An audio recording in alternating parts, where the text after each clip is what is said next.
look in the mirror, man, you so dirty. Yeah, you look so dirty. You were never worthy. Lately it's you. Welcome to the Jeremy Hill Show. If you're easily triggered, leave now, because this is not the show for you.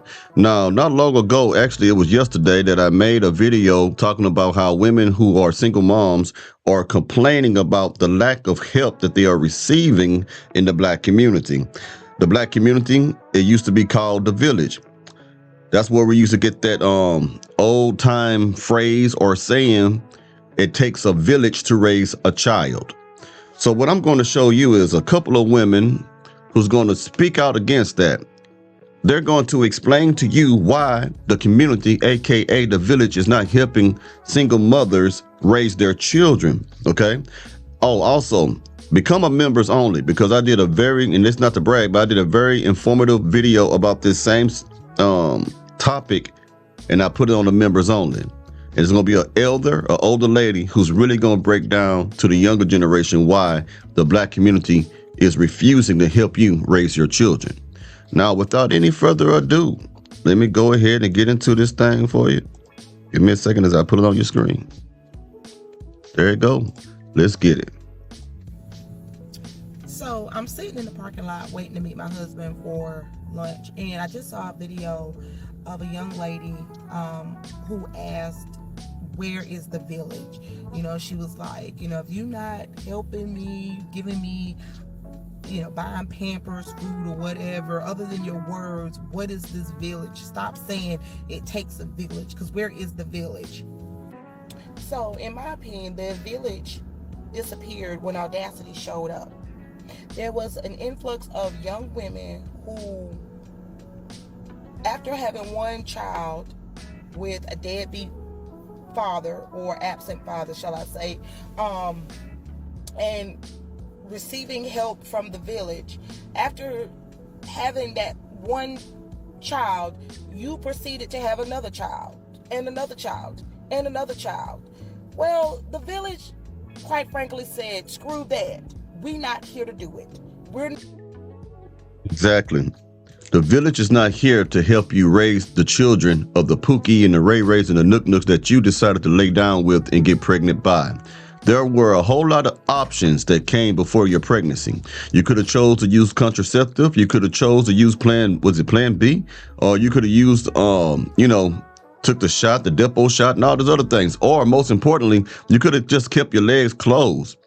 But you don't want to do that. You want to live your hot girl summer, and that hot girl summer turned to a hot girl decade. And now you have all these children out here. And just like the average modern day woman, the average Black woman, you will blame everybody else for your misfortunes and the bad circumstances that you have placed yourself into. It is not our fault that you decided to go ahead and live a lifestyle of debauchery and promiscuity, to live your life as if you had not to worry about any type of consequences whatsoever. Now you live in a consequence. You have to understand there's repercussions to everything you do in life. And that is one of the things. So now you have to lay down in the bed. You made it. Let's keep going. We're not here, because one thing about it is you cannot want the village to help you financially, but you don't want the village to tell you nothing morally. By morally, I mean, you know, when the village comes to you and says, you know, you got one child and you're struggling, maybe you don't need to have a second. Maybe, you know, you can't tell me what to do. I'm grown. Or maybe the village said to you, hey, your little boy was acting up and I had to whoop him because, you know, he's jumping on my furniture and opening up my screen door or whatever. Don't be hitting my child. You don't put your hand. And that is also the truth. See, a lot of these single mothers want all the benefits. They don't want none of the correction. They don't want none of the leadership. They don't want none of the guidance that can be offered by the elders or anyone that's their age. Because there's some people who may be at the same age that you are, your peer. You may be 22 years old, but God made it gifted that other peer with a certain type of insight and wisdom that is not common for people of that age bracket. You have some people who have, as we call in the South, and you may call them this too, there's young people who have old souls.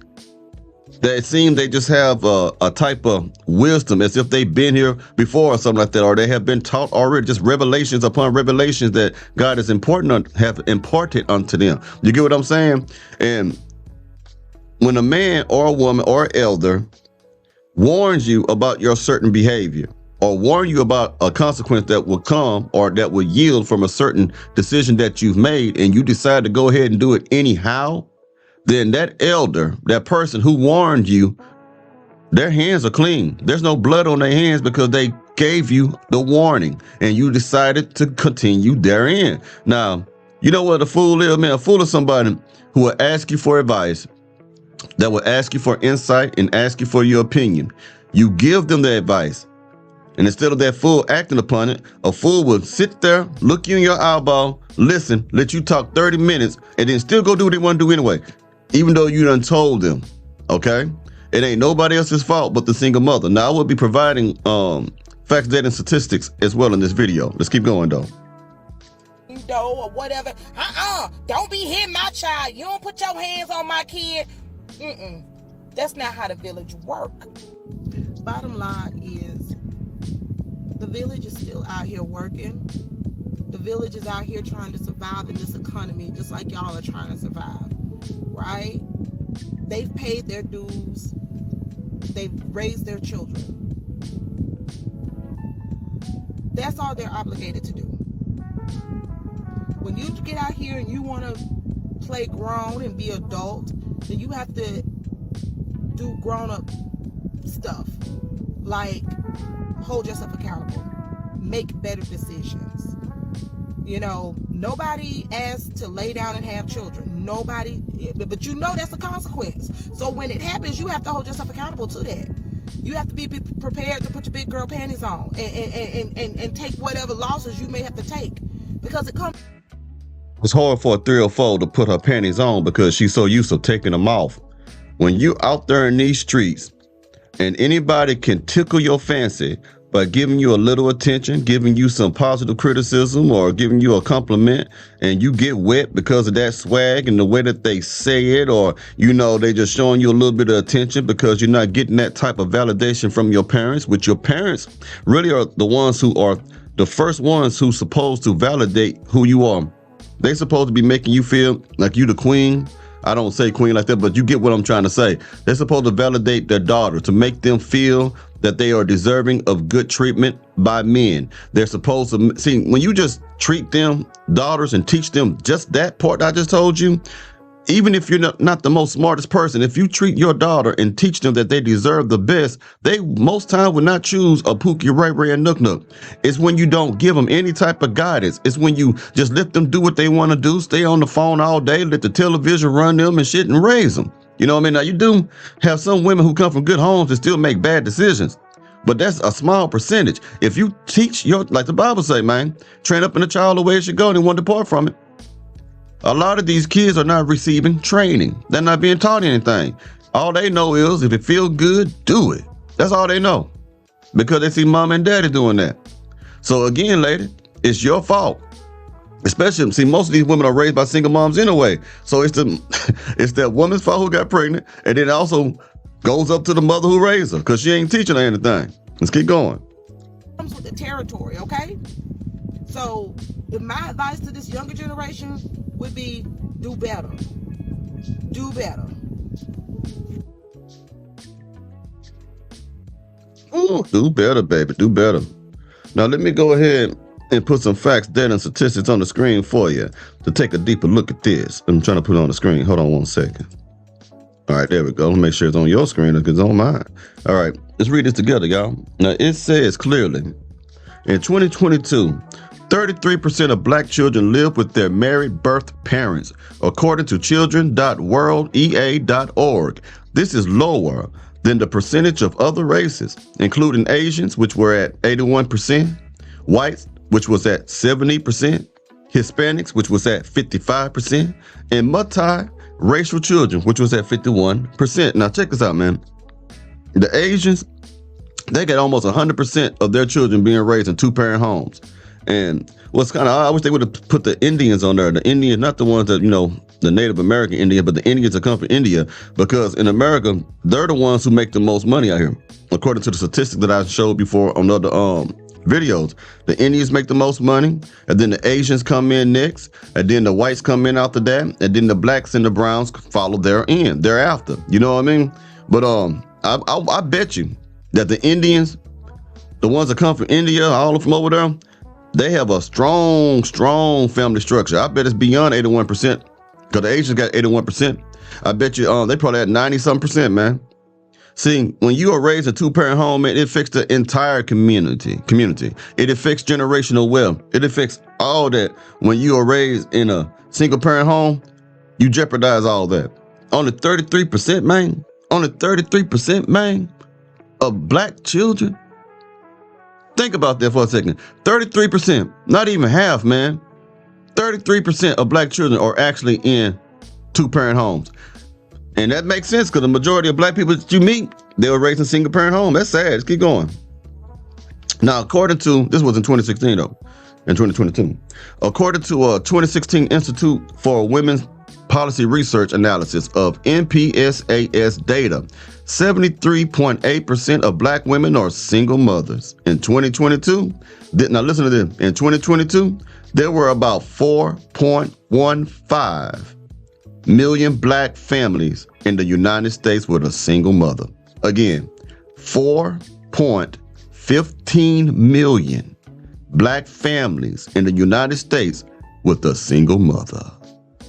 That's sad, man. That's really terrible, man.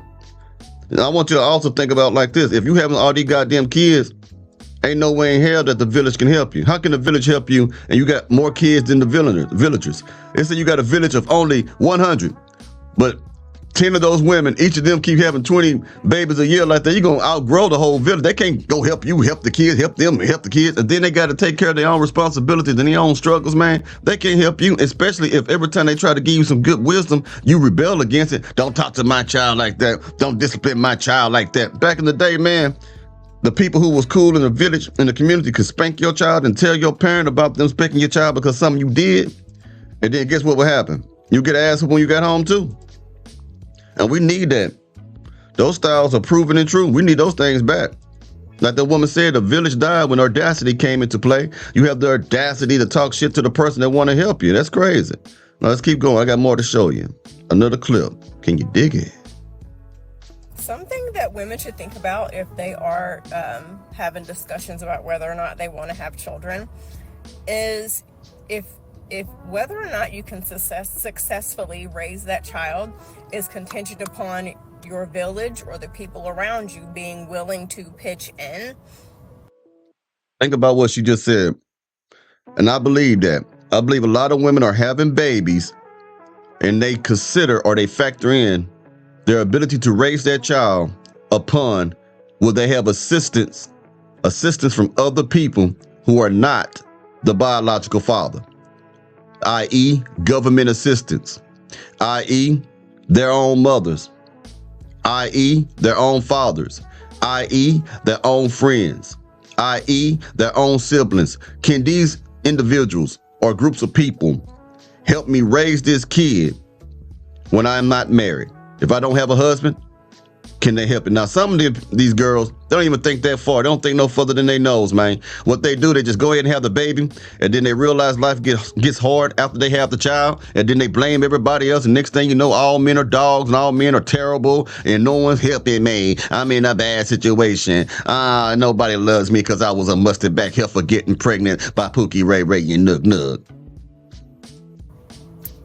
That's something to really think about. And I see so many videos of women who get mad at their friends and their family for not pitching in, and why is nobody talking to me, and why is nobody coming around, and why can't I lean on anyone for help? Listen, I'm not saying it's right, and I'm not saying that it's fair, and sometimes people really are jerks. Sometimes that person really is a dick and they're just being mean for absolutely no reason. But we live in a capitalist society where people are drowning financially and mentally. People are burnt out. And maybe you have a situation where people just say no up front. I'd love to, I can't, I'm sorry. Or maybe they underestimate just how much work it will take. And it's not that they're being mean or anything. It's just that they have to set that boundary because they can't. And let me jump in on what she said right then. When she said the part about maybe they underestimate how much work it would take. You see, you'll come across some people who are, as we call in the South, kind-hearted, just good people. And you ask them for a favor. You ask them, can you look after my child? You ask them for X, Y, and Z. And they be like, sure, child. Yes, honey, child. I'll go ahead and do that for you. But they don't realize the amount of work and the amount of effort that it's going to take to assist you. They just want to say yes because they like you, they love you, or they really close to you, they're your friend and stuff, and they want to give you aid. But when they get put in that situation, they didn't realize that you had a child with behavioral problems. They didn't realize that they're going to have hell trying to keep that child still in the house because mama is not raising that child to be still, for one. So that child run all over the damn house, knocking shit over, spilling Fruit Loops on the carpet and shit like that, cussing, spitting on the wall, just a wild animal type of thing. And they are children like that. They really are, because they don't have no fathers in the home, and they're not being taught how to be disciplined or anything like that. So what happens is that person who agreed to give you that aid, they lose it. They get frustrated, they get angry, they don't even see the kid no more. So they decide to stop helping you. And when they stop helping you, then you get mad because they refuse to give you any further assistance. At the end of the day, you have to be appreciative of the fact that at least they tried to help you. You get what I'm saying? And it's not their responsibility to raise your child. Let's keep going. Estimate just how much work it will take.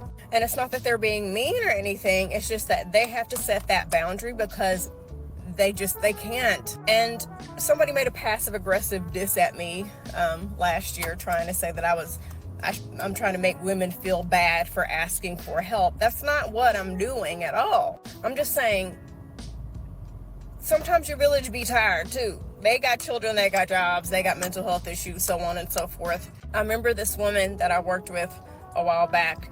She was on the phone in the break room screaming at her daughter to stop crying and put her clothes on to go to school, because she shared that her sister was really starting to get frustrated because it was the same thing every day. The child would start having outbursts and they'd wind up being late, and it was really frustrating. And exactly. That woman underestimated how much effort it would take to raise that badass child. And I'm going to tell you something. They don't give up on your children right away. It has to be a consistent bad problem. It had to be consistent behavioral problem with your child before a person breaks. Because a lot of time a person don't break until the progress or the duration of a certain amount of time has passed, and they say, I can't deal with this shit no more. Get this child up out of here for me. I can't deal with it. Okay? It is, again, it's not the village responsibility to raise your children. I keep saying that because I want these girls who listen to my show to tell other girls and say, look, you better think again before you have a baby. And the best way to know that you should get a baby, the best time is when you're married. Don't be thinking because I'm in love with him now and shit and everything been good for the past 6 years, 7. See, some of you bitches y'all ain't nothing but 12-year relationship girlfriends. Y'all been in a relationship for 12 years. You've been in a relationship for 15 years. Some people been in a relationship for damn near 20 years and never got married, but have babies. Have babies within the 5th year. Have babies in the 3rd year with the man, and y'all together for 10. Have another baby by the 6th year with the man, y'all together for 10 years. Have another baby in the 7th year you've been with that man. Y'all together for 10 years. Not one proposal, not married one time. And then when he leaves you, you're just another baby mama, and it's hard for you to find a man on the dating scene. You're ruined.